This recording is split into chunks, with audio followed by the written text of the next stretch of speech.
British Museum's library, he stumbled upon Up from Slavery, a book by African-American entrepreneur and activist Booker T. Washington, which deeply influenced him. Despite facing financial challenges, Garvey tried to return to Jamaica but was unsuccessful in securing financial support from the Colonial Office and the Anti-Slavery and Aborigines Protection Society. Eventually, he managed to save enough money for a fare and boarded the SS Trinity in June 1914 for a 3-week voyage across the Atlantic.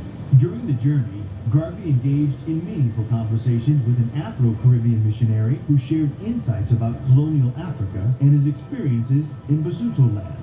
This encounter sparked Garvey's vision of a global movement that would politically unite people of African descent worldwide. In July 1914, Marcus Garvey returned to Jamaica and saw his article republished in the Gleaner. To earn a living, he began selling imported greeting and condolence cards before transitioning to selling tombstones. During the same month, Garvey founded the Universal Negro Improvement Association and African Communities League, UNIA, with the motto, One Aim, One God, One Destiny. The organization aimed to foster a sense of race pride and unity among black people of African descent, as well as to uplift disadvantaged communities in Africa. Although initially small, UNIA faced criticism from some Jamaicans for its prominent use of the term Negro, which they perceived as derogatory. However, Garvey embraced the term as a reference to black people. As UNIA's president and traveling commissioner, Garvey operated the organization from his hotel room in Orange Street, Kingston. UNIA presented itself as a charitable club focused on helping the poor and establishing a vocational training college, similar to Booker T. Washington's Tuskegee Institute. Garvey corresponded with Washington and received an encouraging response, but Washington passed away shortly thereafter. UNIA expressed loyalty to the British Empire and actively supported the British war effort during World War I. In August 1914, Garvey met Amy Ashwood, a recent graduate who became a member of UNIA and later his fiancée. Despite facing opposition from her parents, they continued their relationship. Garvey gained financial support from prominent patrons, including the mayor of Kingston and the governor of Jamaica, but faced criticism from the brown middle-class population for his claims of being part of the cultured class of Jamaican society. Some also accused him of being derogatory when describing black Jamaicans, causing a decline in support for UNIA.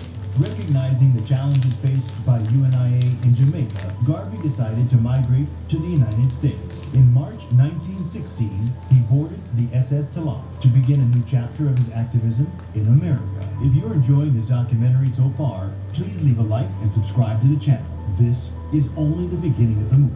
While the media keeps you distracted with celebrity news and drama, we're making documentaries on all of the real leaders and legends in our culture. Thank you for the support. Let's get back into it.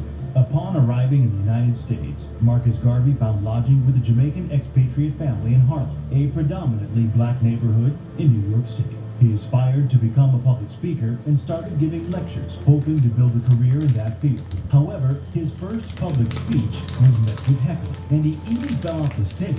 Undeterred, Garvey embarked on a speaking tour across 38 states in the U.S., where he also listened to preachers from African Methodist Episcopal Church and Black Baptist churches during his stopovers. He visited the Tuskegee Institute in Alabama and met its new leader, Robert Russell.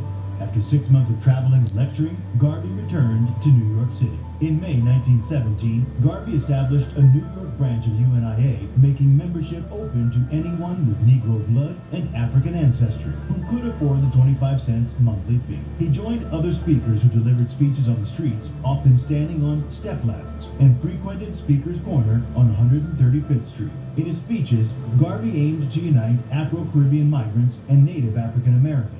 This led him to associate with Hubert Harrison, a proponent of black self-reliance and racial separatism. Garvey shared the stage with Harrison at the inaugural meeting of Harrison's Liberty League of Negro Americans in June, drawing more public attention. Following the U.S. entry into World War I in April 1917, Garvey initially volunteered to fight, but was deemed physically unfit.